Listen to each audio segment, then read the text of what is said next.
Peace and hello to all. This is S.S.Oracle, Shadow and Soul Oracle. My name is Savvy, here to relay a divine message to those of the collective who are on paths to healing, releasing, and integrating their shadows and retrieving their souls through love and light, which is truth.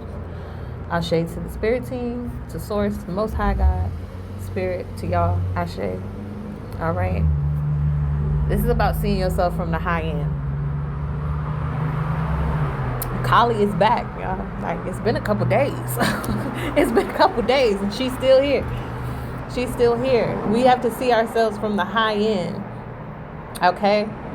This number 7 card, 7 can be significant. It's the fertility card. We're coming up on Ishtar Day. You know what I mean? About fertility, about growth, about giving birth, creating, okay? Transforming, okay? Being resourceful, adaptable, okay? That's Het Heru. Het Heru is the nurturer, okay? She is the mother. She is the house of Heru, okay? She takes care. She is the epitome of what it feels to be loved and nourished and domesticated, okay? And so she takes care, right? This is the energy of taking care, right? We got to stop being in our ego. That's why Kali's, I keep saying Kali. This is why Kali is back out here, because I'm feeling that there are many who have the tendency to say they don't care about things more often than they put energy into the things they do care about. You know what I'm saying? I don't care. This person's this. I don't care. This happened. I don't care. I don't care. And a lot of that is denial too, which is why these waves of emotions are coming up here with Lono in the middle, goddess Lono, repositioning. Okay, Lono is in the same energy as Het Heru. You know what I mean? Just going with the flow. And so let's read into this a little bit. It says, I am versatile. Your life should be lived in flow state. Things should naturally come easy once you have reached a level of consciousness here. If you tend to struggle every day, that is a sign of disharmony within you first, the people around you second, and your environment last. You have the ability to catch and ride the wave that best suits your life you always wanted. If you are not happy, change your frequency that produces your wave. Right. So more intentional, dedicated, consistent, committed time into nourishing and nurturing the higher self, your highest self. Okay. Back to number 7. Look, Het Heru is the daughter of Ra, right? The sun god Ra, the sun, the illumination, right? It's an embodiment of divine femininity, like an ultimate kind of embodiment of divine femininity, where you just go with the flow, no restrictions. Okay, a ritual was coming down earlier for this, and I feel like someone is needing to hear it about being in the flow state and trusting the flow state. If you have 24 hours to set aside, or even a specified block of time to practice being intuitively led, then that's a practice to connecting deeper to what your flow state is and that highest embodiment of self. Okay. So it's like you spend that block of time, 24 hours or a set block of time of just following that intuition from the high end. So if something's coming up, you're getting a hunch or a desire or something to do something, and you know it's of a lower nature, all right, Kali gonna be right there to push some waves your way. All right, and I feel this is maybe the energy going on very much collectively where we're wanting to make certain choices that we have evolved and grown out of. And so this Kali energy, that destruction, that ego just destroyer, okay? She will massacre the ego. Okay, hold on, let's see. All right, to submit is what Kali's deity motto is. The act of humility and gratitude is deeper than just a personality trait that most admire. It is a high frequency that can be used as a form of protection, manifestation, and abundance. When we fall out of this frequency, we lose all our good grace, protection, and harmony. We become selfish, egotistical, cold-hearted, and motivated by fear. This is when the goddess Kali steps in and punishes us with her unsuspecting and ruthless wrath to get you back into alignment. She says, no, we're not. This is not what we do. Okay. In the last reading, I spoke about how the Kali energy is like, you are meant to be better than this or above this, or you need, you know what I'm saying? So I will come down on you for not being that self. Okay, look at how this reed just spread. Look at the imagery here. Okay, what I see is Het Haru, nurturing energy, in alignment with Kali, which is destruction, but also nurturing, in that Kali won't stand for things to be of a lower nature, so to speak. You know what I'm saying? So she tears down those illusions, the vanity, the pretentiousness, the self-righteousness, the selfishness, the greed, all those 7 deadly. She rips all of that down so that you can see that you have a higher self you need to be embodying. And so with her in the same position as Het Haru or Hathor, all right, their energies are in alignment, and this reposition with Lono in the middle is always turning to that high end. You see how the sun is illuminating Lono, like the glow, right? That magic hour glow that's on her face coming from that sun in the Het Haru card. And then Kali is the one pushing those waves. Like how are you stabilizing with having waves of emotion? Right? That's coming up too. Like there's a lot of releasing that's happening collectively. Most definitely releasing, right? Water symbolic of emotion. Okay? What do you really care about is the question. What matters most? Because that's what needs to be nurtured at this time. Okay? That's what needs to be nurtured. The things that you care about. So again, with back to that ritual of spending 24 hours to connect and follow that higher self, to establish more consistency of being in your highest frequency or highest vibrational frequency. And again, frequency is time. Like frequency is a duration. So how often do you embody your higher nature? How much nurturing, care, and practice do you put into your higher nature, your higher self? How often do you connect? And so taking this block of time with the ritual to follow your intuition from the high end. So if you get an impulse to do something, again, that you know you're not aligned with, or you're wanting to separate from, or you want to have temperance and discipline with, then you don't follow that.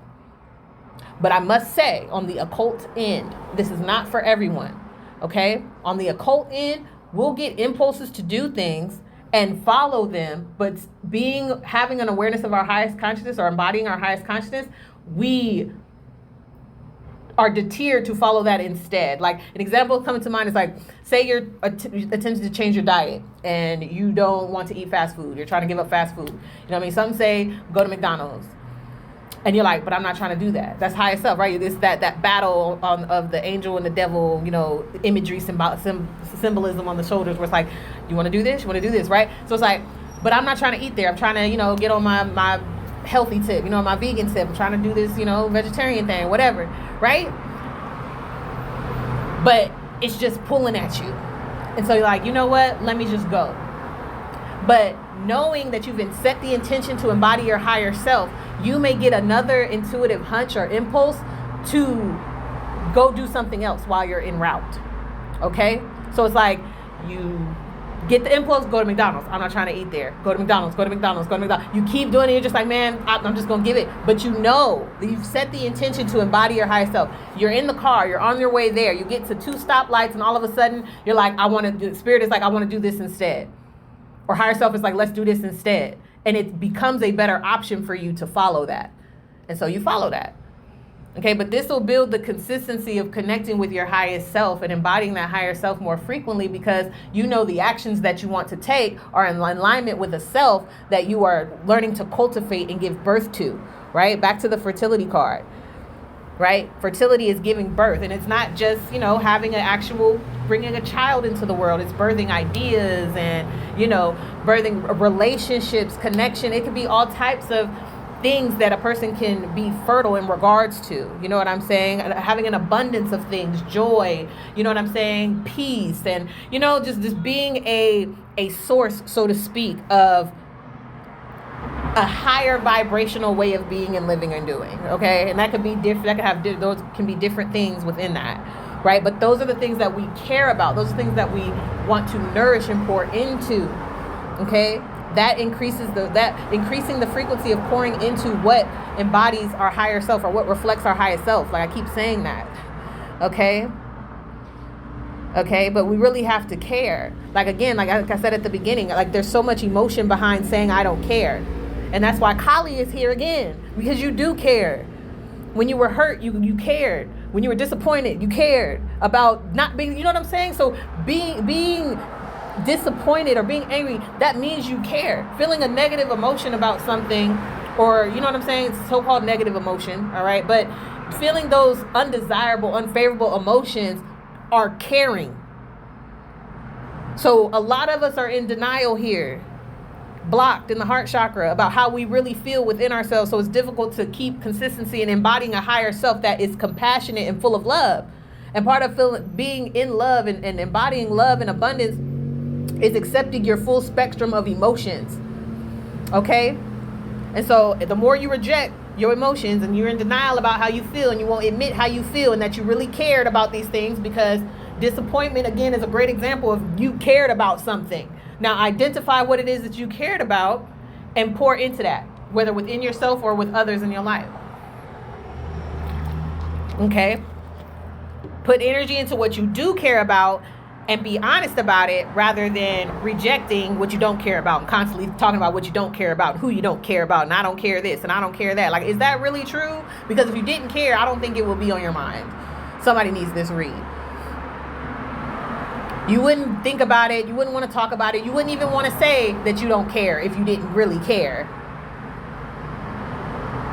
You'd be able to let it go. And the more security that we have with ourselves, the more we're able to let things go. The more we're able to admit that we did feel something or, had an emotional experience, it's okay, and then let it go. But without doing that acceptance process, it's going to come up eventually again. You know what I mean? Because when we avoid those unpleasant, unfavorable emotions, that's when we start getting into those behaviors that Kali destroys or comes for, okay?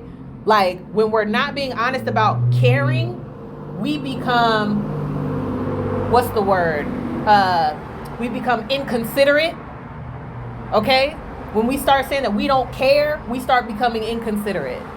Okay, we start attributing characteristics of self-righteousness, pretentiousness, vanity, all right? Like full of yourself, full of your ego, you know what I'm saying? All of that, because we can't admit that we care about certain things.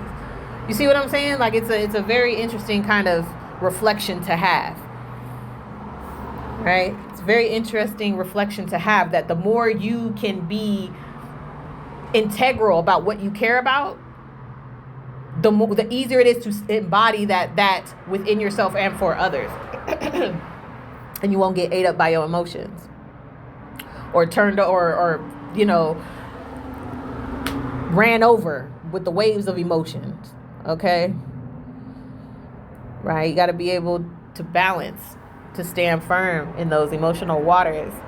Okay? I definitely know what it feels like to imagine trying to stand, in the ocean, and you're trying to get up, and every time you try to get up, a wave hits you. Just when you think you're about to get on your feet, a wave hits you. Sometimes you need to just sit. Just sit down. Just sit down. Right? And feel through those waves of emotion and breathe through them. Okay? Embody that highest self. Like, she is unbothered. Het Haru here. The holy cow. Okay? The holy cow. She is unbothered here. Illuminated. Knowing. She is the light. She is the truth. The highest consciousness. She knows that. Letting these waves come when they need to come, because she knows the light. She has the truth. You have the truth. We have the truth. Okay? And the truth is, we be caring. We be feeling. We have emotions. We have to admit those things. We have to release what needs to be released. Right? And there's a lot of repressed and suppressed emotions that we have. And you may find, depending on how, tapped in, intuitive, or connected you are, emotionally adept you are, you may have those moments where you just need to release and cry and get that out your body. Like, it has to come out. It has to come out. It has to come out. That's a part of the nourishing too. Releasing is part of the nourishing and nurturing of self. I mean, you think about, you got, all the the elements present in that situation. Say you're sitting down meditating and waves of emotions are coming up. That's the waters. It's coming out of your eyes. You felt the passion, the fire within you. You are the earth. You're stable, you're grounded, and you're breathing, which is the air. You are embodying the alchemical process of transmuting emotions when you sit and allow waves of emotions to pass through you. Okay? That helps in regulating. Okay? Regulating your highest self. Embodying your highest self. Your high end, the higher light. Yes. In order to flourish, things have to be taken care of, and have to be taken care of consistently. Okay? Have to be taken care of consistently. But you have to know why. You have to know why you want to be better. You have to know why you want to be in this highest light. Like, and it can't be for any vain kind of superficial materialistic reasons, because Kali is coming for you if that's the case. Like, it'll always come up if there was that kind of motivation behind why we embody a higher self. Like, this is embodying a higher self, is being closeness to the Most High, right? And being likeness to, you know what I'm saying? So that's the reason. Like, no, not for attention, not for money, not for whatever. Like, that's not what it's for. You have to know why you do it. If you know why, if your why is strong enough to doing anything, right, you will be consistent. But until that why is strong enough, you either won't get started or won't stay as consistent. And again, consistency doesn't mean doing the same exact thing every day. It means really putting in effort and intentional effort every day. Now, you could describe how long that's supposed to look, what it's supposed to look like the ritual, like 24 hours, or spend a block of time just following intuition every day. I allow myself to be intuitively led every day, 30 minutes a day. And you've clearly, directly, verbally announced this to yourself so that you get that higher self connection. You've put the word out. Okay? Establishing that connection, right? Like, that is our abundance. Our abundance is, our abundance is in how we take care of ourselves, right? Because we know we're not going to stop doing that. You see what I'm saying? Like, it's not something we're going to stop doing. What we end up not doing anymore are those things that block us from embodying a higher nature, a higher self, a higher light. Okay? That's what we are. We're aware of that. We're becoming more aware of that. You're becoming more aware of that. Okay? We have to see ourselves from the high end, from our highest, lightest self. Whatever that means can be different for everybody. Okay? I cannot give a definition of what that means other than being in a place that keeps you at peace, makes you feel balanced, right? Not doing no harm to nobody. You know what I'm saying? You're humble, you're grateful. That's you embodying your, now how you look and what that looks like in activity, okay, it doesn't matter. But the baseline is what is your highest self? And anything that's not that becomes more easy to recognize. Okay? Yes. So if you'd like to book a reading or service, click the link in my link tree. I'm going to close this out right here. But stay blessed, stay in love, okay? And until next time, peace.